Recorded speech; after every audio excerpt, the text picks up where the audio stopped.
अस्सलाम वालेकुम वरहमतुल्लाह। इस वीडियो में हम 10th क्लास चैप्टर 11 का टॉपिक है characteristics of sound.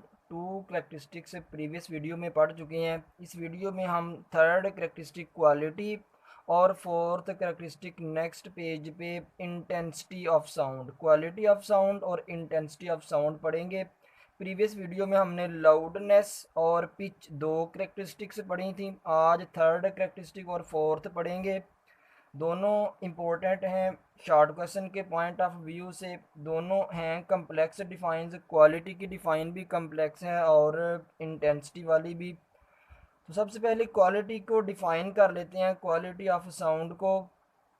The characteristic of sound, quality क्या है? साउंड की करेक्टरिस्टिक है by which we can distinguish between two sounds of the same loudness and pitch is called quality.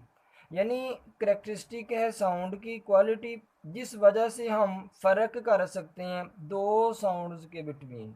वो दो sounds, to sounds कौन सी हैं? जिनकी लाउडनेस भी सेम है और जिनकी पिच भी सेम है। यानी दो औरतें हैं, दोनों बातें कर रही हैं,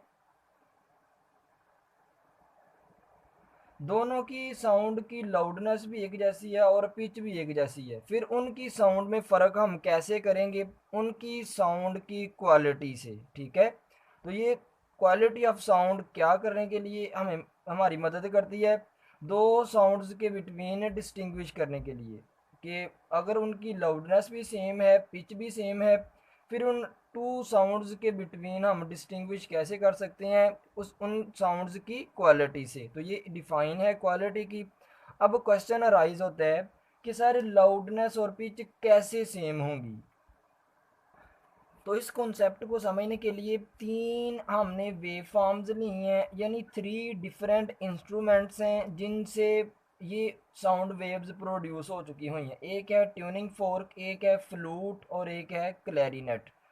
फ्लूट कहते हैं बांसुरी को और ट्यूनिंग फोर्क को प्रीवियस डिफाइन कर चुके हुए हैं। तो ये तीन वेव फॉर्म्स हैं, तीन साउंड वेव्स हैं, तीनों डिफरेंट इंस्ट्रूमेंट से प्रोड्यूस करवाई हुई हैं। हमने देखना है कि इनकी लाउडनेस कैसे सेम है और इनकी पिच कैसे सेम है। तो लाउडनेस के लिए जितना इसका एम्पलीट्यूड है उतना ही इसका एम्पलीट्यूड और उतना ही इसका एम्पलीट्यूड है। तो तीनों का एम्पलीट्यूड सेम, यानी तीनों की लाउडनेस सेम होगी। अब समझना है कि तीनों की पिच कैसे सेम है। हमें पता है कि पिच रिलेट करती है फ्रीक्वेंसी के साथ और लाउडनेस रिलेट करती थी एम्पलीट्यूड के साथ। अब पिच रिलेट करती है फ्रीक्वेंसी के साथ।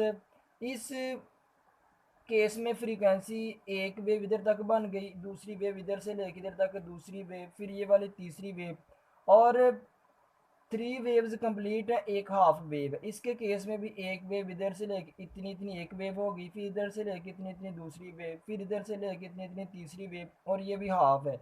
इसमें भी थ्री वेव्स कंप्लीट है और एक हाफ वेव। थर्ड में भी यही होगा, तीन वेव्स कंप्लीट है और एक हाफ वेव। तो इससे पता चला तीनों के केस में फ्रीक्वेंसी भी सेम है, 3.5 हर्ट्ज, 3.5 हर्ट्ज और 3.5 हर्ट्ज। तो तीनों की फ्रीक्वेंसी भी सेम है और तीनों साउंड्स की पिच भी सेम है। फिर इनके बिटवीन डिस्टिंग्विश करने के लिए हम साउंड की कौन सी करेक्टरिस्टिक की से हेल्प लेते हैं? क्वालिटी से। ठीक है, और इधर एक एमसीक्यू याद रख लें। फिर क्वालिटी किसके साथ रिलेट करती है? वेव फॉर्म के साथ। यानी तीनों की वेव फॉर्म से हम पता लगा सकते हैं कि क्वालिटी क्या है इन साउंड्स की। तो फिर क्वालिटी किसके साथ रिलेट करती है? लिख लें साइड पे, क्वालिटी रिलेट करती है वेव फॉर्म्स के साथ। ठीक है, लाउडनेस रिलेट करती थी ज़्यादा लाउडनेस के साथ, लाउडनेस ज़्यादा रिलेट करती थी एम्पलीट्यूड के साथ, पिच रिलेट करती थी फ्रीक्वेंसी के साथ, और क्वालिटी रिलेट करती है वेव फॉर्म्स के साथ। तो ये डिफाइन को अभी तक हमने अंडरस्टैंड किया। ये थी एग्जांपल, ये एग्जांपल है क्वालिटी के कॉन्सेप्ट को अंडरस्टैंड करने के लिए कि रूम के बाहर आप खड़े हैं, रूम के अंदर एक पियानो और एक फ्लूट, एक बांसुरी है, एक पियानो है, इनसे दो साउंड्स प्रोड्यूस करवाई जा रही हैं। दोनों साउंड्स के बिटवीन डिफरेंस के लिए हम किसकी हेल्प लेंगे? क्वालिटी, उनकी साउंड की क्वालिटी से हम बताएंगे कि कौन सी साउंड फ्लूट की है और कौन सी पियानो की है।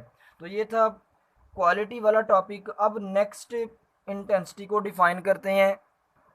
डिफाइन से पहले एक पॉइंट है, इसको अंडरस्टैंड कर लें कि तीनों वेव फॉर्म्स हमें डिफरेंट नज़र आ रही हैं ना। ये वेव फॉर्म किसी और तरह की है, ये वेव फॉर्म किसी और तरह की है, और ये वेव फॉर्म किसी और तरह की है। तीनों वेव फॉर्म्स डिफरेंट हैं, इसलिए तीनों साउंड वेव्स की क्वालिटी भी डिफरेंट होगी। ठीक है, तो ये पॉइंट मिस हो गया था क्योंकि तीनों वेव फॉर्म्स हमें डिफरेंट नज़र आ रही हैं। ये किसी और शेप की है, ये किसी और शेप की है, ये किसी और शेप की है। तीनों की वेव फॉर्म्स डिफरेंट है, तीनों साउंड वेव्स की, इसलिए फिर तीनों की क्वालिटी भी डिफरेंट होगी, क्योंकि क्वालिटी किसके साथ रिलेट करती है? वेव फॉर्म के साथ। डिफाइन से पहले एमसीक्यू है, ये अंडरलाइन कर लें। इंटेंसिटी किस पे डिपेंड करती है? एम्पलीट्यूड ऑफ साउंड पे। ठीक है, इंटेंसिटी किस पे डिपेंड करती है? इंटेंसिटी ऑफ साउंड पे। और इसके बाद इस पॉइंट को भी समझेंगे कि इंटेंसिटी लिखा हुआ है फिजिकल क्वांटिटी है, ये भी अंडरस्टैंड करेंगे कि इंटेंसिटी कैसे फिजिकल क्वांटिटी है। नाइन्थ में पढ़ चुके हुए हैं, फिजिकल क्वांटिटीज़ की दो टाइप्स होती हैं, बेस क्वांटिटीज़ और डिराइव्ड क्वांटिटीज़। तो इसको भी अंडरस्टैंड करेंगे और इसके यूनिट देखते हैं। फिगर से डिफाइन आ जाएगी। ये एक हमने एरिया लिया है, यूनिट एरिया। यूनिट एरिया का मीनिंग है यानी जितनी इसकी लेंथ है उतनी इसकी क्या है? विड्थ। 1 मीटर अगर इसकी लेंथ है, 1 मीटर ही इसकी विड्थ होगी। अगर ये लेंथ 1 मीटर है, इस एरिया की विड्थ भी 1 मीटर होगी। तो ये एक पर्सन है, साउंड वेव्स प्रोड्यूस कर रहे। इंटेंसिटी की डिफाइन कुछ इस तरह है, यूनिट एरिया में यूनिट टाइम में जितनी साउंड एनर्जी पास करती है उसको कहते हैं इंटेंसिटी ऑफ साउंड। यानी यूनिट एरिया में, ये यूनिट एरिया है जिसकी लेंथ भी 1 मीटर, विड्थ भी 1 मीटर, इसमें यूनिट टाइम में, एक ही टाइम में, वो टाइम कुछ भी हो सकता है, एक ही टाइम में जितनी साउंड एनर्जी पास करेगी, जितनी साउंड वेव्स पास करेंगी, उसको हम क्या कहेंगे? Intensity of sound. यानी अगर कम साउंड वेव्स पास करेंगी कम इंटेंसिटी, ज़्यादा साउंड वेव्स पास करेंगी ज़्यादा इंटेंसिटी। तो डिफाइन से ये फार्मूला बन जाएगा, sound energy per unit time per unit area. यानी यूनिट एरिया में, यूनिट टाइम में जितनी साउंड एनर्जी पास करती है उसको कहते हैं इंटेंसिटी ऑफ साउंड। और हमें पता है एनर्जी ओवर टाइम या वर्क ओवर टाइम ये किसके इक्वल होता है? पावर के। नाइन्थ में पढ़ चुके हैं, चैप्टर 6 में, वर्क एंड एनर्जी वाले चैप्टर में। तो इस वर्क ओवर टी या एनर्जी ओवर टी, क्योंकि दोनों वर्क और एनर्जी के यूनिट जूल हैं, एनर्जी ओवर टी की जगह पे हमने पी रख दिया, पावर ओवर एरिया।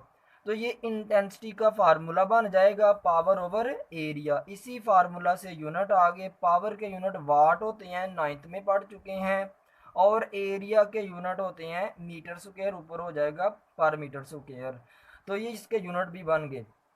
अब ये क्वेश्चन का आंसर कि ये फिजिकल क्वांटिटी क्यों कहते हैं इसको, ये है बेसिकली डिराइव्ड क्वांटिटी। ये कौन सी क्वांटिटी है? Derived quantity. क्योंकि ये डिराइव हुई है दो क्वांटिटीज से, फिर ये डिराइव्ड क्वांटिटी है।